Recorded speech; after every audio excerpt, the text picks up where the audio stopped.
All right, good morning, traders and investors, to this Monday PMP. And I got no data.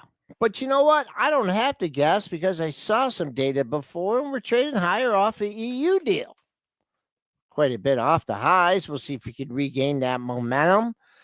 Big earnings preview this week, folks. We got some big guns coming midweek, so we will look at the expectations for that.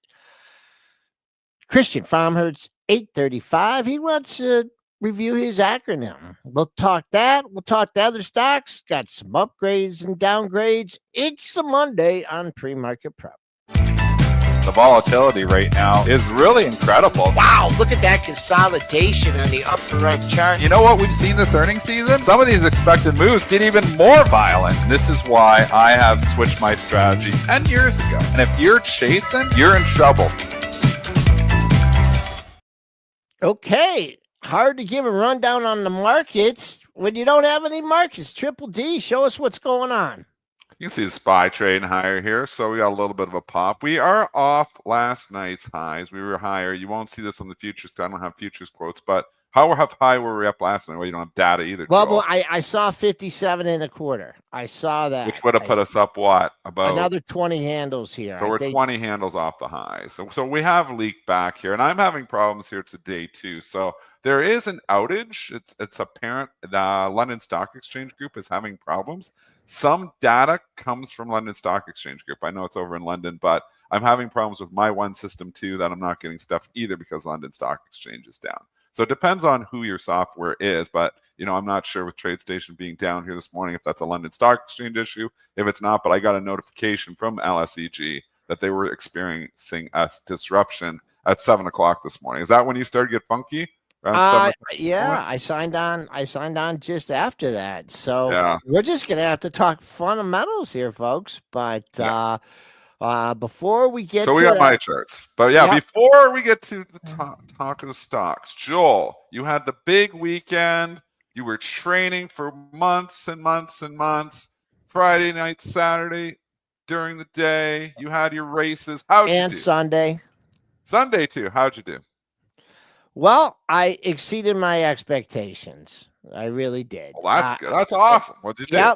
Yep. And just real quick, got a couple golds. Look at this. Yep. I like gold. Yeah. Yep. Sprint freestyles. Something I really didn't do in high school, but I trained hard. I trained with a buddy of mine that actually did something more impressive than me. He swam across the Mackinac Bridge over the weekend. Not right underneath the bridge, 4.2 miles. But you know what? I had a great time. I met a lot of great people, talked markets. They love my Stock Trader Network towel, and I just can't wait to relax, man. It was fun. Thank you for the support. And actually, Rob Hood is active in swimming, and he sent me some nice messages. So it was fun. It was fun, but you guys gotta catch me up here on the markets. Because does anybody else have TradeStation here? I just want to ask because I can't even having data problems there too, or if it's just Joel. Yeah, I'm having a little bit of data. I don't have data problems this morning. I wasn't able to get my positions, which is never that good either. So I'm actually trading directly through Interactive Brokers here this morning, which I don't normally do. So. So few hiccups here, and my internet was a little bit slow too. So if I get laggy here, it's because I'm running 10,000 things on my screen. We're using the Trade Ideas charts here this morning because Joel's charts are once again down. If you want to look at the action, the blue is the after hours, the little orange is the pre-market, and then the white is going to be the regular session, which hasn't started yet. So you can see after hours, there was really nothing from Friday night. With the big pop over the weekend, but this is SPY. SPY doesn't start trading up for. I'm gonna hop off for a second here. Back.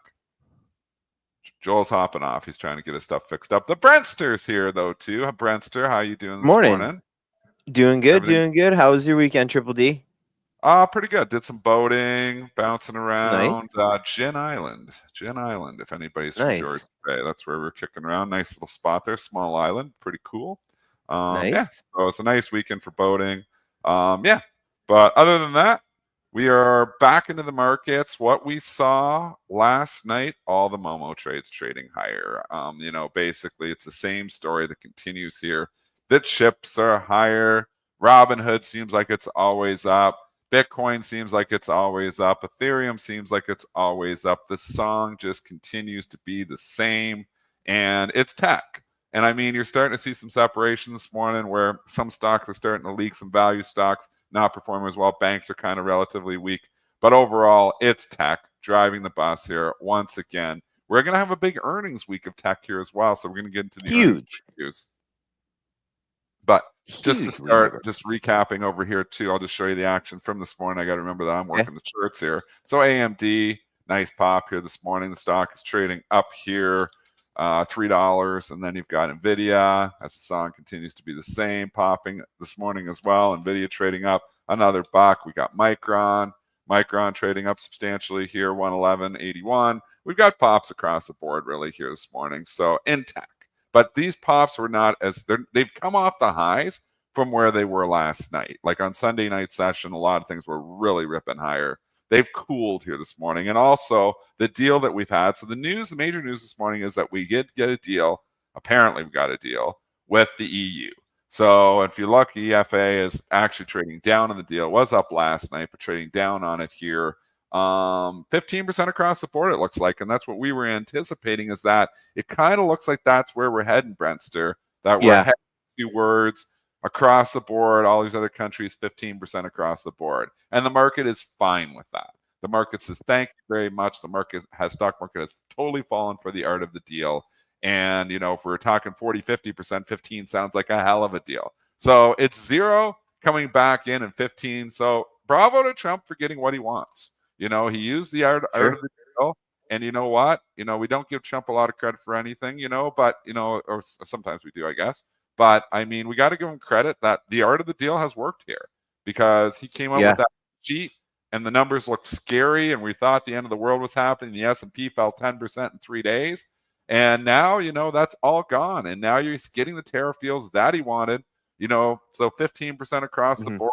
The stock market seems to be fine with this. I do think it'll start to hit in the third quarter and into the fourth quarter on some companies that are obviously a little bit more exposed. But right now, stocks don't care. They're going higher, and the AI trade continues to drive the bus.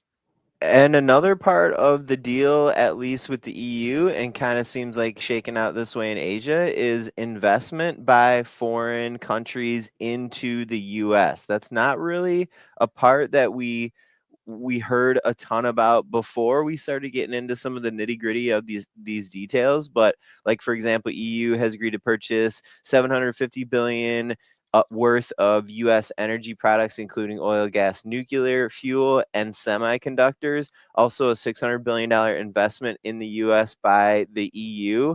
So for moving forward, expectations with some of these other deals, know that a lot could hinge on potential investments into the U.S. and these other countries allowing investment by the U.S. into them. And if we look even on the energy part of this, you have one stock that clearly benefits from here this morning. It's a stock that we keep thinking is going to get added to the S&P, but has not. LNG. Now, it is coming off here too. This, believe it or not, was trading over $240 last night on Robinhood. It's now back down to $233. They get all excited when they go. But this one's, going to be direct beneficiary if they're coming in and buying U.S. energy here. Cheniere is one of the biggest exporters of U.S. energy, so that's why you're seeing LNG with the big pop. I know on that chart it doesn't look like a huge pop, but it is still up 3.5%, which is a huge move for LNG. Joel, you're back. How you doing, Joel? I tried it a couple times on my own and reboot the troop, and there we go. The multiple reboot, comeback road. Cheniere, I heard you talking about. This is a big move. Always getting punished for not getting put in the S&P, but getting a nice move today. Dennis, I do see your 248 print. I see it trading. Wow, 233. So off the highs again. 50-day moving average 235.05. Yeah. So, and then it's slow to look at the other energy stocks here, and we do have some of them trading higher, but it's somewhat limited here. I'm trying to do too many things. Joel, I feel sorry for you actually, because you're trying to talk and then you're trying to do the charts, and it's a lot to do. Also, I'm trying to trade too. So here's what I'm doing this morning. I'm using two systems to get quotes because I have the one that's not working. So I'm going over here trying to work the charts. trying to chat in the chat a little bit here, and head's kind of on a swivel here. When you have these charts, it gets a little bit more difficult, but we do see the oil, USO trading up here this morning. Energy stocks are all pretty much up across the board, so it is a little bit of an energy rally here as well.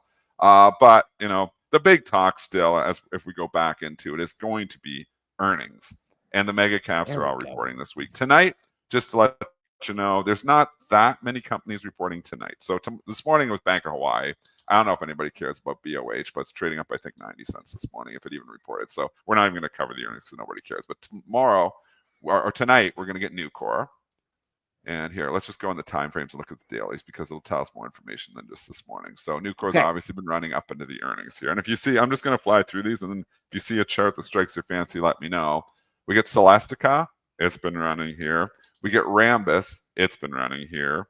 I'm just looking at the list. Waste management. Nobody really cares about waste management. So basically, you got Nucor and Rambus. Those are some stocks that people are going to be looking at in Celestica. Same story. All these stocks significantly off their highs. They've had runs. Is the bar too high for some of these names here, Joel? Have we just run too far? And are we going to see sell-offs a la IBM where the bar was simply too high? Or do you think, this market is just in full bull mode and maybe we go up, even if the earnings aren't that great? You know what? It's been, the earnings have been okay, but it's been the guidance, right?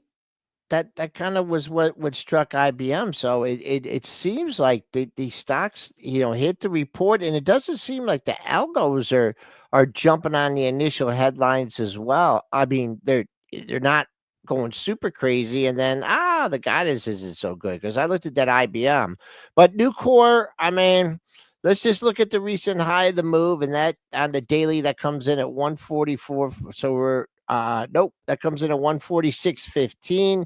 You're trading above it. Next monthly high is wide open. I made stocks been moving higher after the reports, and then it continues if there's guidance. So I don't know. I have no idea how Nucor is going to do today. So Tuesday, and I'm going to just list them all up, and then we'll go to a few charts specifically. UNH, which obviously a lot of people are going to be interested in see what UNH has to say. I don't think they're going to say much. I don't think they're going to have much update on the DOJ. We also get Norfolk Southern, NSC, which will be interesting too because they're in play, and we know UNP is sniffing around. Here, stock is trading up $3 this morning here again. We get SoFi, PayPal, Spotify, Procter & Gamble, Merck, Booking, Starbucks, RCL, and Boeing. And Boeing might be one that's interesting to look at here too, BA, because it's just been consolidating here at the highs here as well. Maybe stop there, Joel. Give us some technicals on BA. I'll give us the expected move. Big consolidation. I mean, the bulls are just making a major defense of the 227.5, 228 area. We have maybe 3-4 weeks of consolidation, and the high of the move is a double top at 30. Let's just call it 35.25. Closing high of the move 33.06. So, folks, you take out that 35 area, you got a lot of room on the upside. Next monthly high is not for a long ways, 258.59, but this chart just looks like a consolidation station to move higher, well above the 50-day moving average, and way off that all-time high. So it looks like you got some room to the upside here in Boeing. $11 expected move on Boeing. Let's go back to UNH just because so many people have talked about it. We are going to hear from them tomorrow morning. I don't know. So the expected move here, let's just go grab that because that's going to tell us a little bit here too. I feel like we've seen some warnings in the sector. So, just from an earnings perspective, not even about the DOJ stuff, but the expected move here, Joel, is significant. The expected move on UNH, if we're looking at the options closing prices from Friday, we're looking at about $23. So that's a huge expected move here for UNH. Probably one of the biggest expected moves it's had. But we know the volatility is up in that thing over the course of the last 6 months. DOJ thing is happening there too. Again, I don't think we'll get an update from that, but the earnings in the sector have not been good. Stock is leaking. Low bar, maybe 21 points, though. Huge expected move. We've been in a nice trading range since that drop down day, and all the action. I mean, if you look at it in this 280 to 295 area. In fact, you haven't traded over 300 since July 15th, and you just barely traded under 280 within that same time period too. Two things that I'll note on this. One is they didn't take it down to the low of the move when they acknowledged the investigation, right? Two, I mean, what what could they say about the investigation? I mean, I think you got if you're short or playing, looking to exit along, you want to hear like, yeah, we looked into this situation and we're looking forward to speaking with the DOJ regarding this, something very, very strong. On the other hand, if they say, well, we still, we're going to respond, but we're still examining our data and stuff. So I don't think the earnings. I don't think they're even going to say anything about it. You don't think they're going to say any words? No, on the investigation. They're going to be asked in the Q&A though, for sure. So what they say in the Q&A will be interesting. But consolidation near the low of the move. You're going to need, a real positive catalyst to get it going. But been tight here over the last couple weeks. So then, if you go to Wednesday is one of the biggest earnings days of the year, and we're going to get Microsoft, we're going to get Meta, we're going to get Robinhood, we're going to get Alibaba, Qualcomm, eBay, ARM Holdings, LRCX. We'll get Humana, Ford. ALB, MGM. I mean, there's so many big names. We got to start with the biggest of them all on that day, though, which is going to be Microsoft. And Microsoft is going to report here. The expected move for Microsoft, grabbing that for you right now, is slow data. Thank you very much, slow data. 24 points. The expected move on. No, sorry. It's actually less than that. Just slightly less than that. 22 points the expected move for Microsoft. Thoughts, concerns, technicals, levels. Talk to me, Mr. Elconin. What could we made a new all-time high on Friday, running into the report, 518.29. There you go. You stay above the close for today, 1371. All-time high 518.29. I mean, when the stock is in the stratosphere like this, I mean, I think there are times when the straddle is important and when it's not important. I think are as important. I think people will be looking to play that expected move. $24. Is that what you said it was? Yeah, 22. 22. So 536 potential resistance, and then 494 potential support. But just a huge run into the report and high expectations. So, but I would say if you're long Microsoft and you're looking for a bang for your report, and you're looking to exit off a knee-jerk reaction higher, have you, say, maybe I'll sell some at 525, 526, just leading up to that expected move for that big sweep up. And I don't know where I would step in on the way down after having such a, a big move. Look at wherever we close today, look at down from the expected move for potential bids. Because what are the option guys going to do here? They just, they want to keep their delta in line. So they're going to have to play the price action at the expected moves. Also reporting on Wednesday night is Meta. The expected move on Meta is looking about 44 points.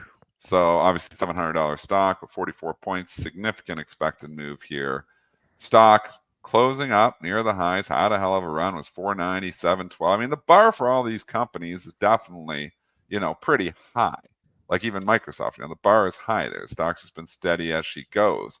I just worry that, the reactions last week were not great to some of these earnings reports. We saw a bunch report and the earnings were okay and they sold them off. So I just think like we're in that situation where I don't know how long I want to be going into these reports. I mean, last quarter set up so well because expectations were low. The companies were sitting down way off the 52-week highs. This is not the case now. It's a different setup. The bar is higher. Boom. You did get a retracement in Meta. They decided to take some profits in this one, trying to reach its way halfway back of this break, and that comes in at 721. I think the other thing, though, Dennis, I mean, with these stocks, especially with these two, potential stock split. I mean, well, that's a wild card. Yeah. I mean, they haven't done that in a while. And it seems like the new cool thing to do is just not split your stock. But I mean, both of these $500 and $700 stocks here, I think you got a point, Joel. I think eventually we could actually, get into a situation where they start talking about stock splits here again. Stocks, and what if they throw a buyback in there or something? Then The buybacks haven't worked for the banks at all, so I don't know. yeah. Yeah. But yeah, that's the only thing. Beat, raise, stock split, boom. You're off to the races. But you're right. You're right. High expectations for these stocks. Let's talk Alibaba. Baba's Okay. up $1.50 here this morning. It's come off of those lows. It reports on Wednesday as well. It's obviously the stock. When you first say China stocks, everybody always goes first to Alibaba. The stock, is trading with a PE of like 13 last time I looked at it. So it's very reasonably priced, obviously, but it's a China stock. The expected move here is not as big as you'd think it would be, but I guess we're only talking about $120 stock. But the expected move is about $5. So not a huge expected move. It seems light to me. Don't you think? $5? Maybe I'm wrong. $5? $5 is only the expected move. 5 points. Hmm. Am I right? Does it report? Am I missing? Maybe I have this wrong because it doesn't even look like it reports. Chat, can you verify? Maybe sometimes you get screwed up on these China stocks. And then they move them around. So I think it was Estimize that says the reports, but I don't know if I have a verification there. Maybe Brent can look in the background and see if he can verify if FABA actually does report on Wednesday. But the expected move tells me it probably doesn't report. The expected move seems too low. So I bet it doesn't. It looks like the date, it has not yet been confirmed by That's Alibaba. the problem. We have an expected date the second week in August, but All right, again, it so hasn't doesn't. been Strike confirmed. it. Strike it. And this on is the the record. problem, is they wait to confirm. So when you're getting these dates, Yep. originally they were projected probably to be this day, and then they probably bumped it. Now they're saying it's probably August 14th. Okay, so strike Alibaba because it's not going to report. What else is going to report, though, is Robinhood. And Robinhood's bar could not be higher. And this might be one of the highest bars that ever existed because the stock has just been running and running and running and running. I was long it again over the weekend, rewarded for it as well. $10 expected move. So they made this one simple for you, Joel. It's $10. So we closed at 105. We're up at 107. That would bring us down to 97 or 117. I mean, the bar is super high, but they love the company here. Thoughts on Robinhood as it goes into a quarter? I like this area where it's traded at for proof of the pudding here because you had a break 1344 down to just under 100. So you're getting about halfway back of the move. So we'll see if it can hold that retracement. The daily highs here come in at all-time high 1344, all-time closing high 0974. Those are both right around the expected move. Once again, it had a 5-day, a 4-day decline, bounced back yesterday. Robinhood does what Robinhood likes to do. It finds a level, it hangs out there for 3 or 4 days. You had that level being around 90, and then buyers stepped up to 100. Only one day it stuck under 100 and 98.75, and that was on Tuesday. And then couple quiet days of consolidation, and then nice day on Friday. Look at the follow through. So high bar, definitely high bar here for Robinhood. And is Bull been carrying the bull stick? Wow, It has. It's come yeah. off. We talked about these SPACs at $10, and it's like these SPACs that get 10, they explode from the levels, and they come back to 10, and 10 just add support. It's just the psychological level of the SPAC, and it sat there it felt like months, just around the 10, 10, 11, 10, 11, not doing anything. And finally got out of there. And we were day trading it in the 10s, like a lot. Just saying it bounce a little bit, sell. And then, I sold, I never got back in. I didn't want to pay in the 12s, and now it's 16. So wish I would have put a little bit in the long-term account, but just remember that with those SPACs, those 10 levels, they don't always hold, but they are psychological support for sure. What's that other one? Is it Toro? Is that Toro Corp? eToro? No, not Toro. ETOR. Oh, okay. Yep. And that's come up here too. I mean, maybe the rising Robinhood tide lifts all other brokerage ships here because this has just been an incredible move here too for eToro as well. In the last 3 days, it went from 55 to 65. So obviously doesn't look like Robinhood, but there's been good bounce backs as, they're trying to comb the ditches, find what, hasn't gone yet, finding those diamonds in the rough.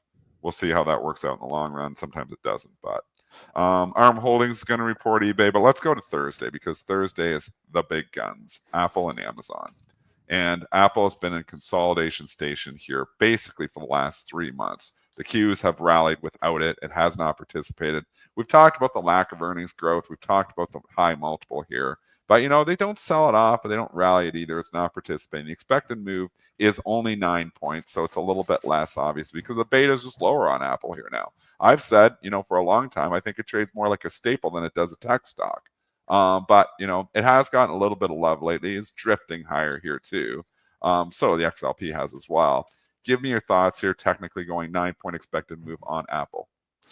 It's just been stodgy. Look at that. Looks like it moves up and had a consolidation in 200, moved up, had some consolidation in 210.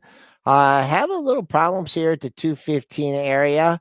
I mean, they always seem to blow it away, and then they didn't blow it away enough, or come out with any new products. Let's just look. I mean, real laggard here as it trying to get. This is getting juicy here, because the halfway back on the move here is right where it's kind of stalling at 215. So if I get a pop above that, you got a gap to fill from. I believe this is a tariff. This is one stock that the tariffs have really hit, and it's come back, but not as much. You got nothing but air up here until 215, 225.19. That fills the gap in Apple going back to April 2nd. And then Amazon is the other big gun that's going to report here. And it's same thing. It's come back a long ways from the lows. Not quite at all-time highs. It is one of the largest positions in my long-term portfolio because I still think Amazon has so many, ways that they're going to benefit from not only AI, but just from everything. Options are giving an expected move of 665 and 585. That's tough math there. 11, 12 bucks, let's call it. Mm-hmm. Round a little bit. We'll just round a bit. It's a little over 12 bucks. Okay, that's probably going from the closing price closer to 231 and a half.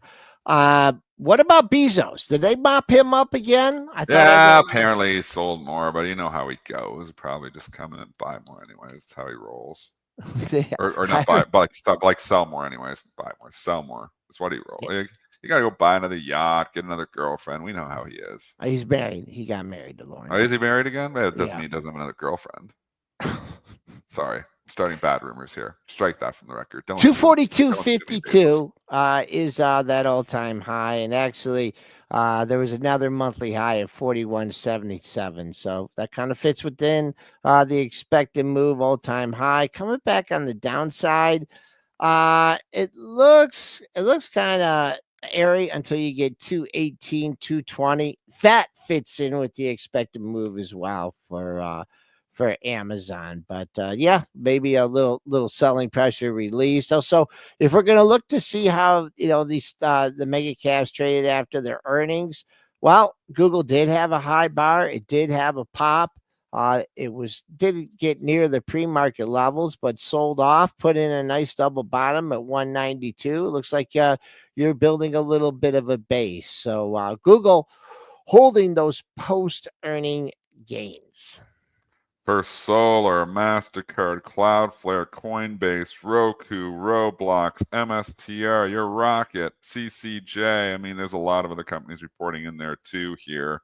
They probably want to talk Coinbase. COIN has been incredible here too. Bottom at $145 in April. It's now $395. So quietly up like, I don't know what that is, 150% in 3 months. And this is just the problem. This is why the bars are higher.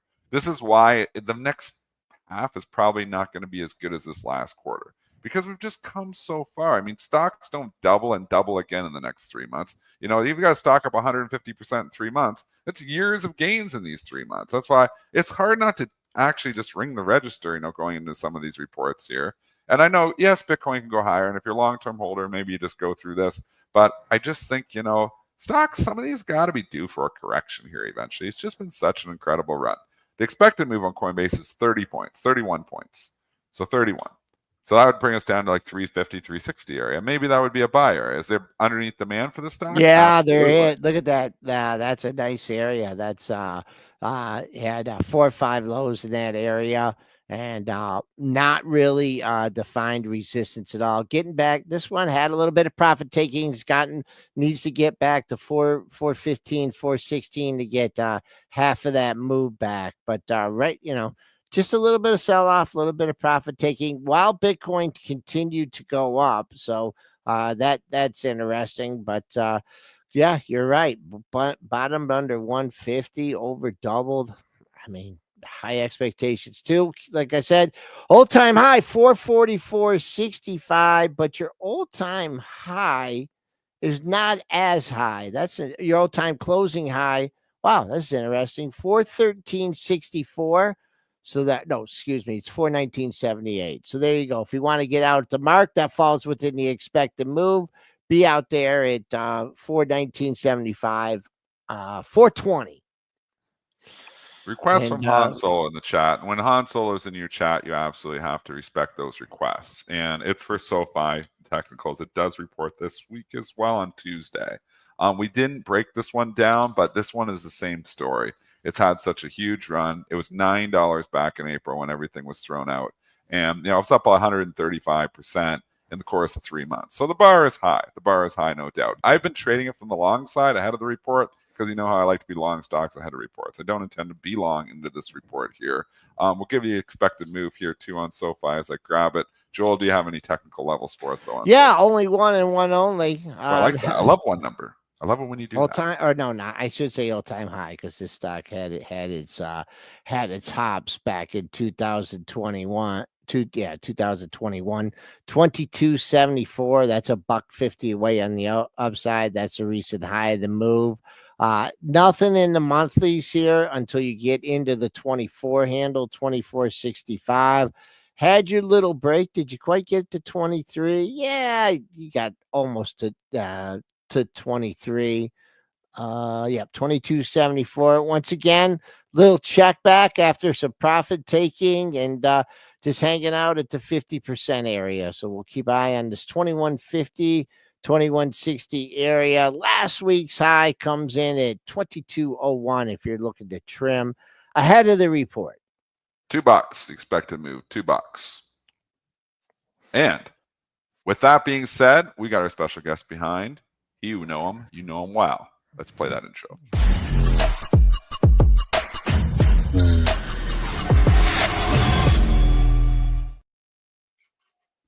It's Mr. Christian Fromhertz. How was your weekend, Christian? It's funny we call you a special guest. I mean, you're part of it and everything, but we love having you, Christian. We know you've been busy a lot lately, but we're bringing you on obviously as much as you can possibly come on because we always value your content, Christian. But how was your weekend? Oh, it was a great weekend. Good morning, guys. Great weekend. Jim Dandy here in Saratoga was a great race.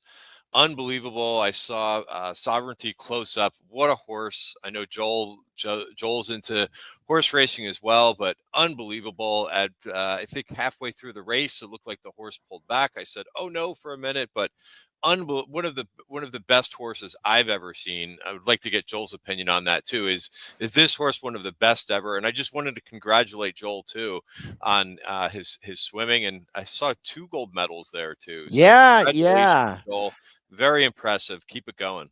I did not see the race, Christian, because I was in Des Moines, Iowa. A nice town, Des Moines, Iowa, and getting ready for the meet and warm-ups and stuff. I didn't watch too much TV at all. So he ran into Jim Dandy. Is he gonna out for the Travers, or no? I think they'll be in for the Travers too. I think the Travers is going to set up for a huge race. Looking forward to it because we've got about a month before that race, and a little bit of rest. Just an unbelievable. When you see that horse up close, it is for real. So, just a great time this weekend. All right, good to hear, Christian. So, so we do acronyms at the end of the year, right? And I'll let you pull up the charts. We'll let you do yours. And I think what's Okay. interesting about yours is that you had to hold on. You took some heat. I remember We some all of these. on our acronyms, except Joel, because this was bearish. Yeah, I actually, for the acronyms I picked, I mean the stocks are, except for Palantir, if you were too heavily weighted. But Christian, you like to follow the sectors that are moving, the sectors that have potential, the sectors that have good looking charts, and let's talk about making quantum moves. Yeah, so the way that this is going all the way back to January 6th. So, yes, Yeah. absolutely. You've had to stick with some of these things. Obviously, you could see, and we're going to go through, and you're going to see some areas really dipped, going back to March and April. But what's interesting is many of them have come back and made new highs too. So the way that I tackled the acronym going all the way back to January 6th was I put together two acronyms. One was if you wanted to do an acronym using a trade using just purely ETFs. And then I also put, and that was quasi, and that is what quantum, aerospace, semis, and Bitcoin. That's a good one. I used for IBIT, and then I also did a stock one too. So if you wanted specific themes there, so that's chair. I'm going to go through these really quickly and just kind of revisit where these things are at. Now, Yeah. this ETF is a little bit. It's almost like the semis. There's of course it's more weighted a little bit towards your INOQ and RGTI and QBTS, but it also has a lot of other like semiconductor names in there too. I think even though, so just quickly on quantum stocks, I think that this is, even though it's a far ways away, these companies aren't making like a great deal of money yet. But every once in a while, we hear something like we heard RGTI like a week ago, and they're just giving like a positive announcement, about again something really in depth about quantum stocks, and the stock jumps on that. Now, I think from a trading aspect, the point here is like I don't think the theme is going away here anytime soon for quantum stocks. It just is a long runway. Hey, and AI stocks had a long runway too. So Yeah. I like dips in this stuff. I think even going back, I was watching this RGTI in here, and they give you opportunities. They pop on news, and then they kind of consolidate. And just like RGTI popped on this, like now I want to see this maybe come back to the 20-day moving average, and it might set up for an add to this. But you're kind of getting just these new releases with one by one somebody's doing something in quantum, and it gets the whole group to run. So I think, like anything, you got to be patient with this group. I like RGTI right now. That was not in my acronym, but the quad, the IONQ was in my stock acronym, and this looks fine too. Again, they're going to report earnings. You guys did a tremendous breakdown on names to watch this week. I'm going to give you my 2 cents about that too. But just to kind of revisit, one of my favorites, the next in the acronym was aerospace. I just kind of just did like another deep dive this weekend because after stocks have run a bit, and now we've got earnings coming up in a lot of these names. They're going to have to prove these names that have had a run like this. This ETF is up 33% year to date. I think it's 33% year to date. And it's resting a little bit, but the earnings reports are now going to have to prove it a little bit in terms of are the numbers backing up the performance. And Dennis, I like what you had to say. You're like, hey, this is a tougher earnings cycle for many of these companies, right? For sure. Yeah, I mean, they've just run so far. And, last earnings set up really well because, one, people were so scared of tariffs and were just hoping to hear anything good. And the companies reported pretty good earnings, and they've kind of run and run and run. Now we've got the opposite. Nobody's scared of anything. The only thing they're scared of is FOMO. And we've had stocks, like Robinhood, which was in your acronym too, which is a fantastic call, Christian, by the way, too, is up from April. We had $29. The stock's 107. It's up like 350% in 3 months. I mean, this report's on Wednesday. The bar could not be higher here. So I know you're up 187% just from when you called it at the beginning of the year. But from the lows, it's even up even more. So, fantastic call by you, Christian. But what do you do now on Robinhood when it's run this far? Yeah. So great question. And yeah, I mean, it has run a lot, and that does make it a little bit difficult, but it does give you little dips. And these are things where I've been in and out of, I have Robinhood in one of my accounts, and I just stay long, right? That's my trend portfolio. And then I have another account where I've been in and out of Robinhood because it's giving you these opportunities where it runs up, you take profits, and you just wait till it settles back down. And I got long Robinhood in the middle of last week because I'm like, hey, I like the consolidation. And especially this name is not giving you very big pullbacks, and that's just representative of a strong area of the market, a strong name that the dips are not too large. They're small dips that are happening in this, and so that's kind of what you have to look for. And just say, hey, it's consolidating for a couple days, and I think investors want to get in this. And then, what I tend to do is look around and say, okay, well, Robinhood hasn't reported earnings, but who has reported earnings? IBKR has reported earnings. Look at what they're doing. So this is just a strong group. So Yeah. yeah, I agree. The bar is high for Robinhood. And what I would be looking for at Robinhood at this point, right, which is, again, they're going to report earnings. Coinbase, I think, also is setting up quite nicely, by the way, right? Coinbase, again, look at it. Just, it ran up, it sold off a little bit profit taking, but it's just sitting back in here, and it's setting up here for possibly another move, to the upside. But Robinhood particularly, I want to see the stock go down a little bit because I think there's a lot baked into here. I think everybody knows that. They're Yeah. on the forefront of all the major trends. They keep getting involved in new things, which I like. They got into, you talk about on Twitter all the time, this is where Robinhood's pricing this stock in after hours. Like, they were on the forefront of that to say, hey, let's give investors activity to 24-hour markets. They've Yeah. gotten involved in all kinds of betting markets. So they are the new leader, especially for younger investors. So as long as they keep doing that, like, they're kind of like the Netflix, right? Netflix has for the last few years, they continue to, of course, there's other streaming companies out there, but they keep pushing the envelope in terms of new things out there, new products. So while they're still doing that, I want to be in the leader, and I would love to see it like have one of those reactions where it sells off a couple bucks on a strong quarter, and I'll be right there buying it.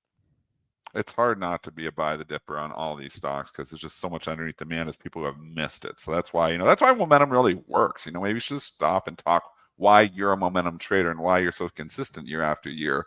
And it's because in these stocks, the pain is to the upside. The pain trade continues to be the upside. People say it can't go any farther, it can't. And then it pulls back a little bit. If you're short, you're using those opportunities to cover, which adds, the buying, coming back into the stocks as well. I mean, momentum traders, it's worked really well for you for a lot of years here now, Christian. Do you think that, continues? Do you think we just stay in the momentum market here? Like, thoughts just on, momentum strategies overall. Yeah, and yeah, I do trade momentum. That's definitely, I love momentum, but I'm a trend trader, and I'm a thematic trader. I look for things like right now in these brokerage stocks, right? We've got a hot market. We've got, there's no doubt about that. We've got trading volumes are up. So yeah, I like stocks like Robinhood and Interactive Brokers and Schwab, right? That's a theme that I don't think is going to go away. However, are we overheated here? Yeah, absolutely. But I will stick to this. So it's more about, so momentum is great when you're in it, when you're in a trend. But as long as these things are trends, nobody is smart enough out there to tell you when a trend is going to stop working. What you do is you adjust when it does. Now, we've got a lot of earnings reports this week, and that could absolutely change some of those trends. So my job this week is to basically just watch to see what areas are continuing, or what names might stop with the trend. And again, earnings are going to be the catalyst for that. Oops, I lost my mouse someplace. I don't know what happened. But that's basically what I'm watching this week for trends to continue, is to see whether or not these companies are going to deliver. What I find very interesting is what happened with Microsoft. With what happened with the software names last week. So, for example, did I freeze here, guys? Or no? No, you're good. You're good. We hear you. Okay. So, two names that reported about a week ago: SAP. For some reason, I can't change my charts, but I'll work on that. SAP was one name that reported last week. Good numbers, but they sold off on it. Joel's screen. They sold off on that. Also, ServiceNow had a really good quarter, good numbers. They actually came in from that. So I look at Microsoft, which is up 30% from the last quarter. They've got a really high bar. Can they Oh, yeah. beat that bar, or can they top that bar? It's possible, but we know as traders we have to work on probability. We have to look at probabilities. It's going to be much harder for Microsoft to have a big reaction considering they're up 30%. Google, I like. Oh, Google, for sure. Google's a slower moving name. That had good results last week, and I'm looking for Google to maybe continue here. Yeah, somebody mentioned IBM. IBM fell a decent amount. I think it's my mouse that went. We But got Joel's charts up there now. okay, good. But like IBM sold off. Like I want to see what's going to happen in the next few days with IBM, but IBM comes off my list, right? They did not have a good earnings reaction. Perhaps they were up too much. That's okay. I already have so far for this quarter about 35 companies that had good earnings results, good reactions. So it's just shifts the focus of what things I want to focus on. If you want to bring up a chart of GEV, like that had awesome earnings. Yeah. So again, like, would I buy GEV after that move? No, but let's wait till it comes in a little bit. It will, and let's say if we do get some weakness in August, which is traditionally a weak seasonal month, what do I want to buy in that weakness? Probably a GEV, probably a Robinhood. Those, going back to those themes, aerospace, right? So those names I think are going to continue. I don't think that the theme in aerospace is going to change. The government has to I think from an overall standpoint, we've got a lot of work to do with drones in terms of investment. I think drones are going to be, the companies like AVAV, KTOS, which is one of my favorite names. Those names are going to have to get through earnings, but those are going to be the things that I'm going to look to buy on some weakness if we get it, if this market cools in the next couple of weeks. Christian, before we drill down on the drones, something for like IBM. Are you looking for like to hold this earnings low? Like I know they had the report, they did have their reaction.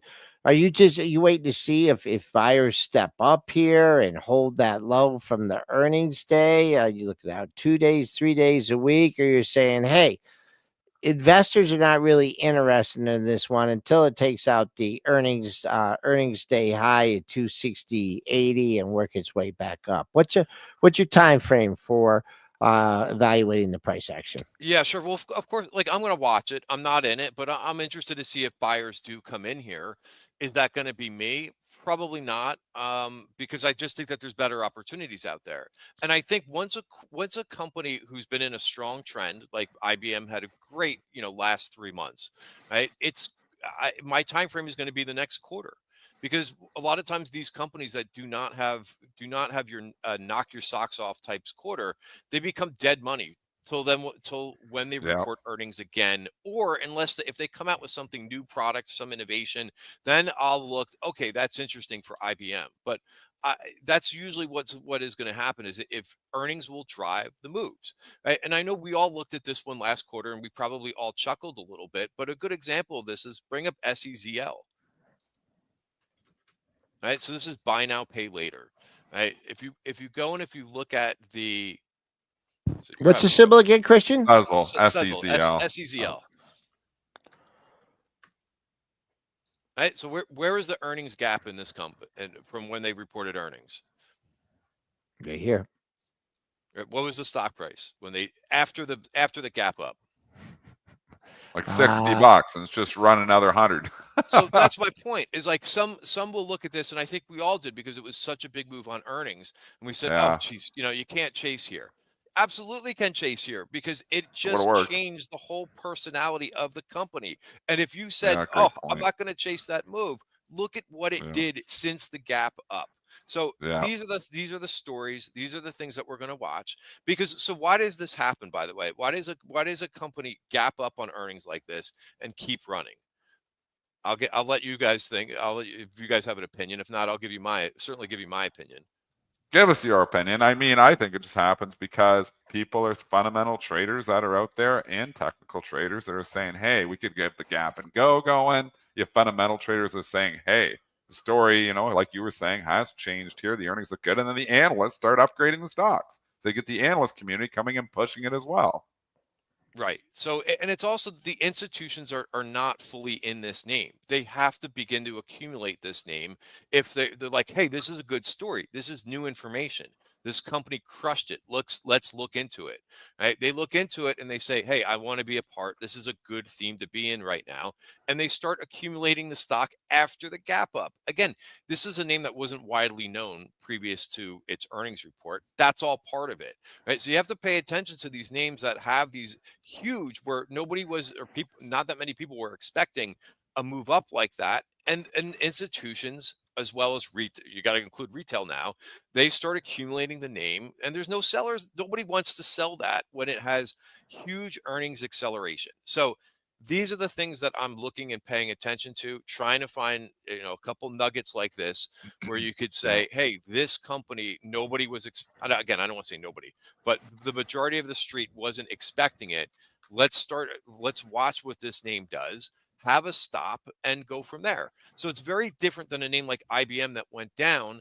I'm going to be more paying attention to the good stories versus the bad. Will I keep an eye on IBM? Sure. But it could very well be dead money for the next quarter. And time is money. I don't want to sit and be in something that's underperforming for 3 months until they have to reprove it on their next earnings report. Christian, before he let you go, you were talking drone stocks. I don't know if you got them in there with your aerospace talk or not, but drones. Let's talk drones. Yeah, I mean, again, so this is just going back to like how you're going to trade a trend, right? Drone stocks, that theme, space as well, the aero names as well. That's not going away. What could change is on a company by company specific situation where a company may not execute. And that's why we watch the trend. We watch the 20-day moving average. We watch the 50-day moving average.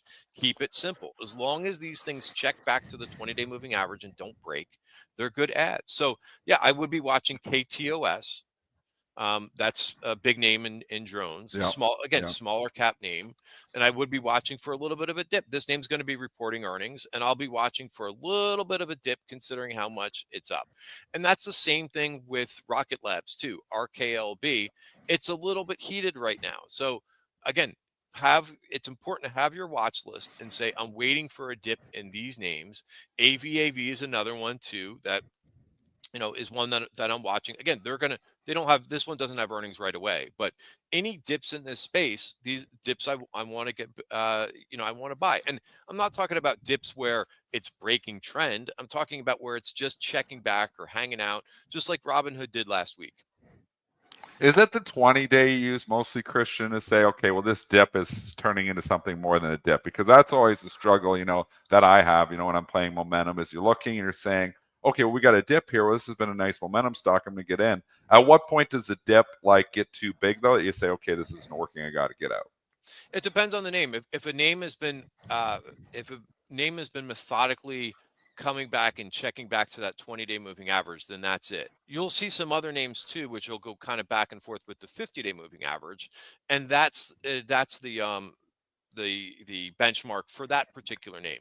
So if I see that 3 or 4 times, it gets down to the 50-day moving average, buyers step in, right? That's very simple and very easy. So it depends on the name. The stronger the names are, like a Robinhood, is not going to get down to the 50-day moving average.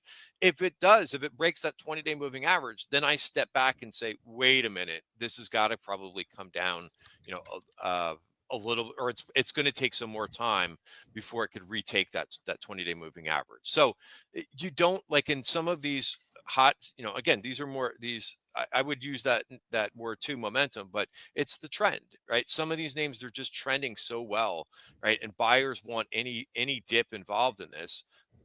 That's what you want to recognize in some of these stocks, is to say, right, okay, it's a very shallow dip. Okay, Christian Fromhertz by Tribeca Tradegroup joining us here on this Monday. Thanks, Christian. We'll catch up with you later on. Sounds great. Have a great day, guys. Awesome, Christian.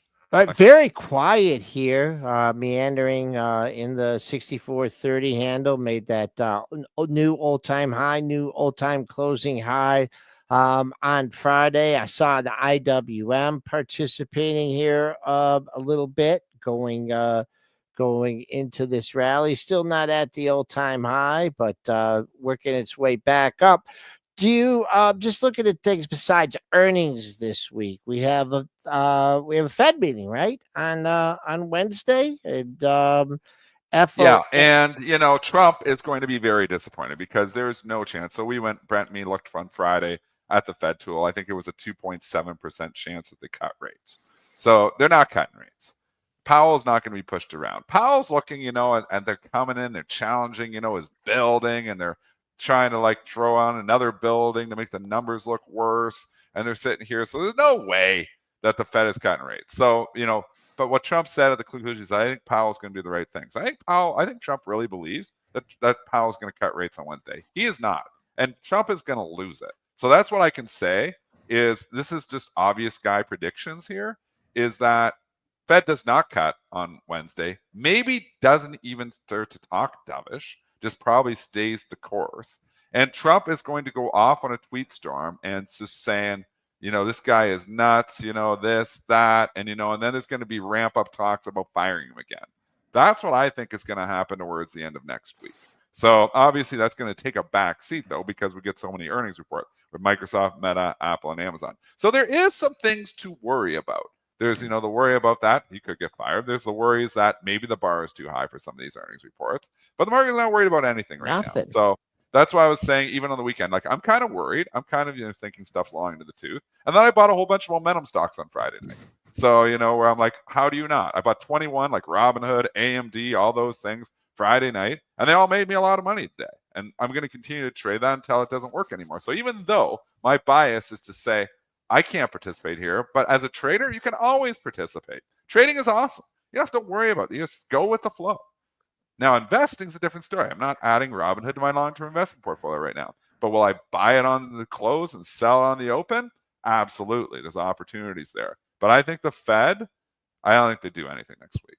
No, I don't think so either. Let's see what they point towards later in the year. Before we do a look at a couple ratings here, Oracle and Netflix were asked about here.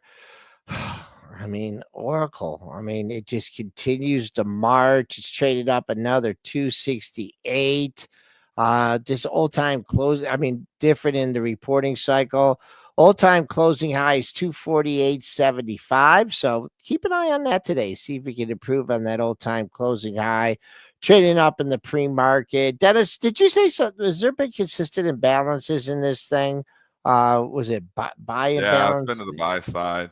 It's to the buy side again. And Oracle is moving with NVIDIA and AMD. It is now considered, they don't think of it as database, they think of it as an AI trade.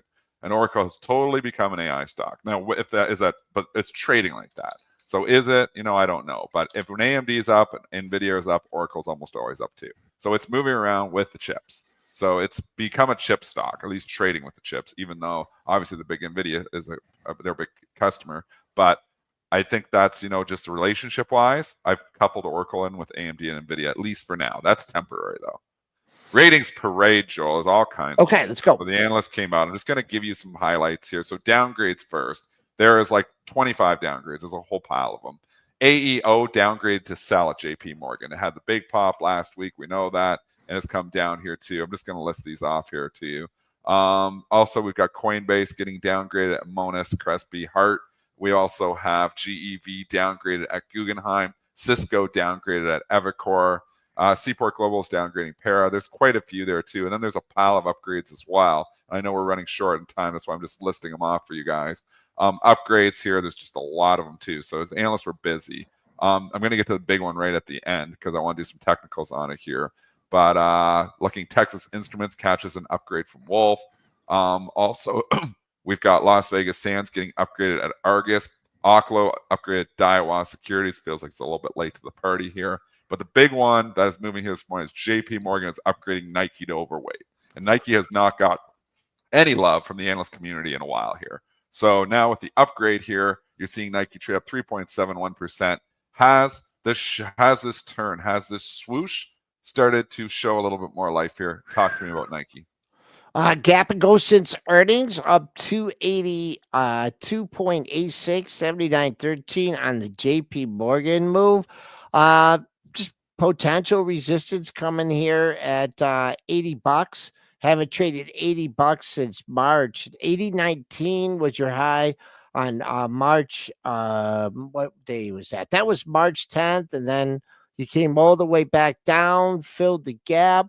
I just want to look at this one. Is Lulu still Lulu here? Look at that. Going different ways. I thought they were gonna get a little bit of a retail bounce, but Nike, if you got it, I think that's a lot for a JP Morgan upgrade. We'll see what happens. See if there's paper at $80. Hasn't been back there, as I said, since March. Real quick, someone wanted Netflix here, and I think I'll take one out of Christian's book here. Not a great reaction to earnings, and broke below the earnings day low, so it doesn't look like we're done correcting. It's below. This is the 50-day for Netflix. So looking a little broken here, but look at the run that it had since April. It started out at 820, made a low April 7th, 821.10, and it made a high over 1340. So is this, like an immediate dip to buy? Well, so far the earnings reaction hasn't been great to Netflix. 9:02, we're going to head over to Stock Trader Network, continue the conversation. We're going to grab all your tickers. We're going to do more earnings and trade setups here for the week. We'll obviously have, our closing trades here. We'll have Christian Fromhertz on at 2 o'clock to break down Christian's Corner, talk to you about his momentum trading. Stock Trader Network, come join us.